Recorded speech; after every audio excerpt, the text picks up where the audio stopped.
Assalamualaikum warahmatullahi wabarakatuh. Bismillah, alhamdulillah, wassalatu wassalamu ala rasulillah wa ala alihi wa sahbihi wa mawala amma ba'd. Asyhadu an la ilaha illallah wahdahu la syarikalah wa asyhadu anna muhammadan abduhu wa rasuluh amma ba'd. Sahabat Majelis Jumali, alhamdulillah pada kesempatan ini saya berada di kebun kurma yang diairi oleh sumur dari Bi'ru Raumah. Kita sudah berada di lokasi ini, alhamdulillah. Nanti kita bisa lihat bagaimana sejarah kisah tentang sumur Utsman ini.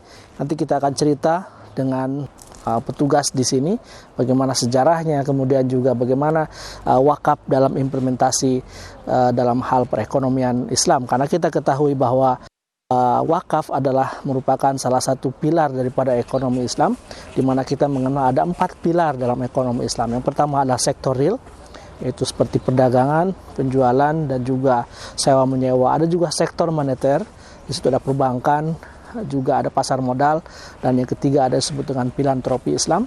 Filantropi Islam itu salah satunya adalah wakaf, ada wasiat, ada zakat. Dan yang keempat, yang terakhir adalah sektor istirad atau produksi. Nah, ini adalah merupakan sebuah atau 4 elemen penting dalam pilar ekonomi Islam. Mari kita lihat bagaimana sejarah dan kisahnya tentang Bi'ru Raumah ini.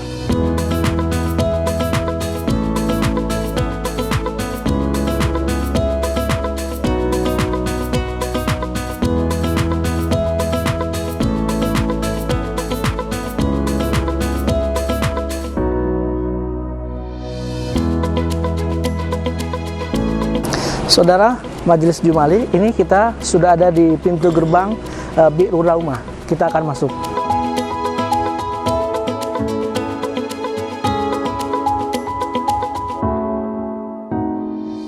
Ini kita sedang ada di lokasi sumur Utsman atau Bi'r Utsman. Ma'aya Syekh Zuhair. Karamallah. الله يكرمك. اللهم امين واياكم جزاكم الله خير. ممكن تشرح لي كيف الحكايات او التاريخ؟ بارك الله فيك. طبعا هذه البئر، نعم، هذه قديمه من قبل الاسلام، من قبل الاسلام. هي هذه بئر جاهليه. إيه. طبعا هي البئر هذه تقع في شمال المدينه. الان في شمال المدينه وقريبه من وادي العقيق. Jadi sumur ini itu sudah ada semenjak sebelum Islam dan berada di wilayah selatan, wilayah utara, ya, wilayah utara dari Madinah, dan juga ada di Wadi Al-Aqiq. وأهل التاريخ يقولون أول من احتفر هذه البئر رجل من قبيلة مزينة، هو الذي حفر هذه البئر قبل الإسلام. Jadi yang pertama kali Hufur itu menggali ya, sumur ini adalah dari kabilah Muzayanah. واستعذب ماءها أو طعم ماءها ومدح هذا الماء تبع اليماني ملك حمير قبل الإسلام. Dan kemudian mencicipi airnya, kemudian juga merasakan rasa air dari Yaman. ملك حمير. Malik تبع ملك يمن. Ya, Malik Yaman. ملك اليمن. Jadi تبع اليماني. Tubal Yamani. نعم، استعذب ماءها. نعم. وأصبحت ملك لروما اليهودي. Dan dimiliki oleh seorang Yahudi bernama Raumah bin روما من قبيلة غفار. Raumah dari kabilah Ghafar. نعم. امتلك هذه البئر، فلما امتلكها فالنبي صلى الله عليه وسلم قال من يشتري هذه البئر وله الجنة. Kemudian setelah dimiliki oleh orang Yahudi tadi, kemudian Rasul bersabda, barang siapa yang bisa memiliki sumur ini, maka baginya surga. وسيدنا عثمان رضي الله عنه عندما سمع بهذا الخبر أتى لليهودي فقال له كم تبتاعني هذه البئر. Ketika Rasul bersabda, فأبى اليهودي أن يبيع هذه البئر. أبى اليهودي أن يبيع هذه البئر. ففاوضه سيدنا عثمان رضي الله عنه حتى باعه نصفها. Oke, ketika mendengar Rasul tadi mengatakan bahwa barang siapa yang bisa membeli sumur ini baginya surga, maka Sayyidina Utsman waktu itu bersegera menghadap para pemiliknya, yaitu si Raumah tadi, kemudian berkata, berapa kau akan jual sumur ini? Tetapi si pemilik tadi tidak menjualnya. Kemudian Sayyidina Utsman membeli setengahnya.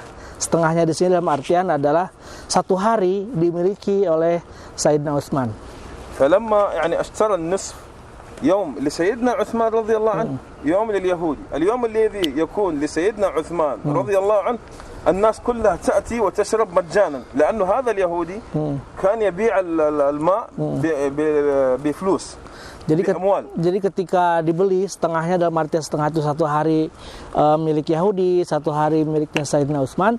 Pada saat itu semua orang-orang Muslim di sini pada saat di hari miliknya Sayyidina Utsman disuruh ngambil air sebanyak-banyaknya.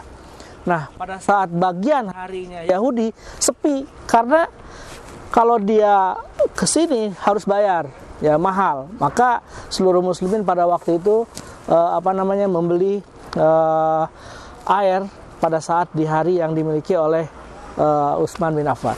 اليوم الذي يكون لسيدنا عثمان الناس تشرب وتأخذ ليومين. Jadi pada saat itu, pada saat bagian harinya Utsman bin Affan, umat Islam pada waktu itu, kaum muslimin mengambil sebanyak untuk hari selanjutnya. Jadi pada saat harinya bagian orang Yahudi nggak ada yang ngambil. فاليوم اليهودي عندما رأى لا أحد يأتيه في نفس اليوم تبعه فباع النصف الآخر لسيدنا عثمان ب8,000 درهم فأصبحت ملك لسيدنا عثمان رضي الله عنه. Nah, pada saat seperti itu tadi si pemiliknya yang dari orang Yahudi itu, yaitu Raumah dari Bani Ghafar, melihat, wah kalau begini saya nggak ada income, maka oleh karena itu dijuallah seluruhnya sumur ini, ya, yang tadinya pada saat dibeli setengahnya 12 dirham wala dinar. Dirham, 12 dirham, kemudian sisanya dijual 8 dirham, jadi keseluruhannya itu ada 20 dirham. Sahabat tahu bahwa 1 dirham itu 3,98 gram perak, ya. Jadi kalau 20 dirham, 20.000 dirham, 20.000 kali 3,98 itu sama dengan 75.000 gram perak pada saat itu. Gimana kekayaannya Sayyidina Utsman pada saat pertama hijrah, yaitu pada tahun kedua kalau tidak salah hijriah. فأصبحت تسمى بئر رومة وتسمى بئر عثمان. Maka sejak saat itu dinamakan sebagai Bi'ru Raumah atau Bi'ru Utsman. Nah, kalau kita melihat tadi penjelasan dari Syekh Zuhair ini sangat luar biasa, di mana bahwa sumur ini merupakan sebuah kisah saksi hidup tentang makna wakaf dalam Islam. Ya, kita tahu bahwa wakaf itu bima'na al-habsu, bima'na al-man'u. Ya, artinya bahwa al-man'u minat tasarrufi bimilkihi. Jadi makna tasarruf bimilkihi. Ya, تفضل أستاذ زهير. يعني هذه البئر نستفيد منها فوائد. Nah, dari sumur ini banyak sekali manfaat dan banyak sekali faidah yang dirasakan. الصحابة يفعلوه لابد له من فوائد. نستفيد من هذه الزيارة لهذه البئر فوائد عظيمة. أنه أعظم الصدقة صدقة الماء. Jadi apa yang dilakukan oleh para sahabat, ternyata saudara memiliki manfaat, memiliki faidah yang sangat luar biasa. Di mana para sahabat tahu bahwa sedekah yang paling luar biasa ya sedekah air. Di mana manfaatnya sangat luar biasa dirasakan oleh kaum muslimin. الماء والبئر صدقة جارية حتى بعد موت الإنسان. يعني شوف 1400 عام إلى الآن يصب حسناته لسيدنا عثمان رضي الله عنه. Salah satu bukti bahwa dari 1400 tahun yang lalu sampai sekarang bir ini masih bermanfaat. أي نعم. فطبعا الناس يسألون عندما يأتون زيارة هل المسجد هذا من عهد الصحابة أو بعد؟ يعني هم أهل المدينة المكان الذي يصلي فيه الصحابة أو النبي صلى الله عليه وسلم يجعلونه مسجد احتراما وتقديرا لهذا المكان. بس لكن هذا المسجد بنى في أي لا عشان كده أنا أقول لك بعض الزوار يسألون هل المسجد ده من عهد الصحابة؟ فأنا قلت لك يعني أنه بعض الأماكن الذي يصلي فيها الصحابة أهل المدينة يجعلونه مسجid احتراما للصحابة وتقديرا لهم. Jadi di sini ada sebuah masjid di mana masjid ini sebagai sebuah apresiasi dan penghargaan di tempat-tempat yang sangat luar biasa bermanfaat, takdiran lahum li ashab an-nabi sallallahu alaihi wasallam. طيب وهذه المزرعة كانت متنفس ومنتزه أهل المدينة. كان فيها الطيور والأبقار يعني كان أهل المدينة يتنفسون يستفيدون يعني فائدتين رحلة إيمانية يزورون بئر سيدنا عثمان ومنها رحلة نفسية يعني بين النخيل وبين الثمار وبين الشاهي والقهوة وهكذا ويتمتعون بمناظر الطيور والحيوانات. كانت هنا المزرعة فيها أبقار وحيوانات وطيور الناس كلهم يستفيدون هذه الفائدتين التي قلت لك رحلة إيمانية بئر سيدنا عثمان ورحلة نفسية يتمتعون بالنظر في الطيور والحيوانات والأزهار. Kebun ini diibaratkan sebagai sebuah tempat yang memiliki memiliki hikmah bagi kaum muslimin di Madinah pada saat itu, di mana tempat ini sering dikunjungi sebagai tempat yang bisa mepresentasikan sebuah rasa keimanan dalam hati-hati para kaum muslimin pada saat itu. وكثير ناس يعني يسألون هل النخيل من أيام الصحابة؟ يعني النخل تقريبا عمره يعني يصل إلى 50 عام أو أكثر بس ما يزيد عن ذلك يعني ليس من أيام الصحابة يعني حديث يعني كل ما النخلة يعني تكبر أو يعني تتلف يعاد مكانها أخرى. Ini ada pohon-pohon kurma, kebun kurma ini diperkirakan sekitar 50 sampai 60 tahun yang lalu. Dan tentu kita nanti akan melihat bagaimana proses pembibitan, proses penanaman kurma sampai berbuah di tempat yang lain. Tapi saya ingin menjelaskan di sini bahwa kurma yang ada di kebun di sekitaran sumur Utsman ini itu diperkirakan berusia sampai 50 sampai 60 tahun.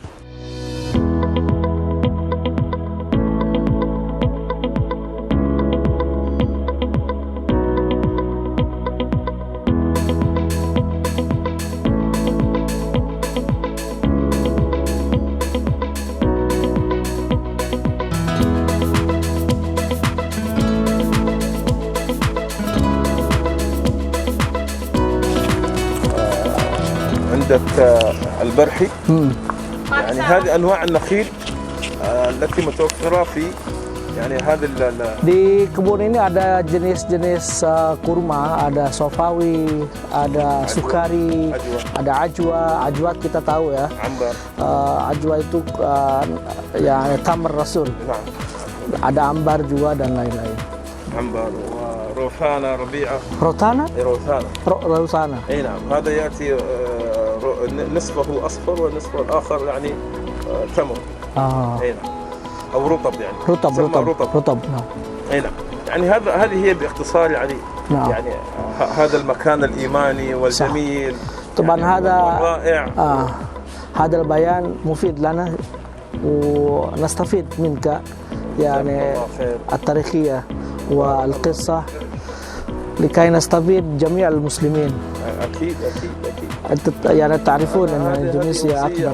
هي أحد الدكاترة في جامعة طيبة قال لي أي واحد يأتي زيارة لابد أن تقدم له هذه الهدية. صح. يعني ليس بس يأتي لزيارة البئر صح. لابد أن تقدم له هدية أنه أعظم الصدقة هي البئر. الماء. أي نعم الماء. الحمد لله. صدقة جارية حتى بعد الموت. صحيح. ويشرب منها خلق كثير. يعني هذا من مميزات الوقف في الإسلام. أي نعم. الوقف قبل الإسلام ما جاء. نعم. جاء الإسلام فهناك أوقف عدم التصرف في الملك يعني. صحيح. يا أقول لك أستاذ زهير يسألون يقول الماء شغال ولا شغال الماء. ما شاء الله. هذا itu زمزم. هذا وكيل الوزارة اغتسل هنا. Ini airnya sangat luar biasa. Rasanya seperti zam-zam. sangat luar biasa. Masya Allah, ini barokah dari sumur Utsman atau Bi'rur Raumah. Dalam sejarah Islam sangat luar biasa. Diceritakan bagaimana rasanya hampir mirip Zam-Zam, dan ini saya rasakan sendiri. Sangat luar biasa saudara, dari sahabat Madinah kembali.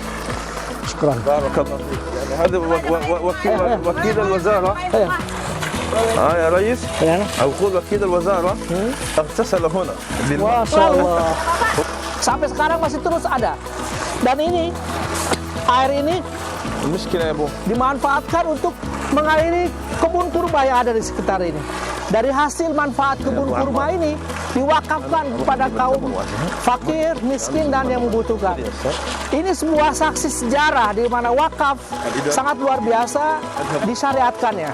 Ya, wakaf di dalam Islam sangat luar biasa, memberikan manfaat yang begitu banyak. Inilah yang salah satunya hikmah yang diberikan kepada kita.